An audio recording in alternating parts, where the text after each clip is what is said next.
দর্শকের এই উত্তেজনা, এই ক্রেজ বলে দেয় বাংলাদেশ কতটা শক্তিশালী এবং ভারতের বিপক্ষে নামতে কতটা উজ্জীবিত। প্রিয় দর্শক, আমরা দেখতে পাচ্ছি দর্শক সারি সারি দর্শক এখানে সীমাবদ্ধ হয়ে দাঁড়িয়ে আছে, অপেক্ষায় আছে কখন বাংলাদেশ দল আসবে, কখন খেলা শুরু হবে, যদিও এখনও 2 ঘন্টা বাকি আছে। তো চলুন দর্শক, আমরা আমাদের দর্শক যারা আছে তাদের রিয়াকশন শুনবো, কেমন তারা আশা করছেন, কেমন তারা প্রত্যাশা করছেন বাংলাদেশের কাছে। কারণ বিগত ম্যাচে আমরা দেখতে পেয়েছি বাংলাদেশ ইন্ডিয়ার বিপক্ষে ড্র করেছে, তবে এবার প্রত্যাশা কেমন দর্শকের সেটাই আমরা শুনবো দর্শকের মুখ থেকে এবং মনের প্রত্যাশা জানার চেষ্টা করব। আমরা প্রত্যাশা একটাই, ইন্ডিয়াকে হারাই আমরা চ্যাম্পিয়ন হয়ে দেশে ফিরতে চাই ট্রফি নিয়ে, এটি আমরা প্রত্যাশা। বাংলাদেশের প্রতি আমরা 100% আশাবাদী। বাংলাদেশ আজকে জিতবে ইনশাল্লাহ। বাংলাদেশ ইনশাল্লাহ ভালো খেলবে। বাংলাদেশ আশাবাদী, আমরা 3টা গোল দিবে, ইন্ডিয়া 1টা দিবে ইনশাল্লাহ।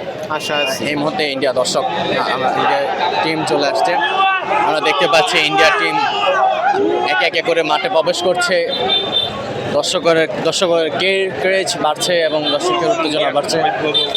তো আমরা এবার খুব আত্মবিশ্বাসী যে আমরা এখন অবশ্যই চ্যাম্পিয়ন হব এবং ইন্ডিয়াকে চ্যাম্পিয়ন হবে। এবার কঠিনভাবে প্রতিশোধ নেব।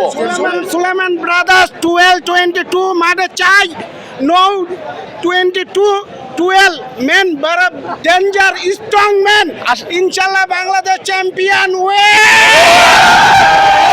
আশা করি সুমান সুলেমান আজকে 2টা গোল করে বাংলাদেশকে উইন করবে।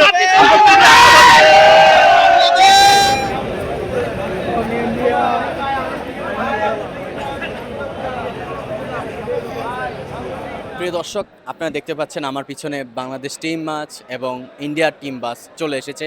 প্লেয়াররা চলে আসছে, খেলার আগে ওয়ার্ম আপ করে নেবে এবং দর্শকের প্রত্যাশা বাংলাদেশ জিতবে। এই প্রত্যাশা লাথিন বাংলার, এই প্রত্যাশা সমগ্র বাংলাদেশের এবং সমগ্র 20 কোটি বাংলাদেশি যারা এখন মাঠের বাইরে অপেক্ষা করছেন, টিভির পর্দায় অপেক্ষা করছেন সবার। মালদ্বীপ ইন্টারন্যাশনাল স্টেডিয়াম থেকে সাকিবুল হাসান, লাথিন বাংলা।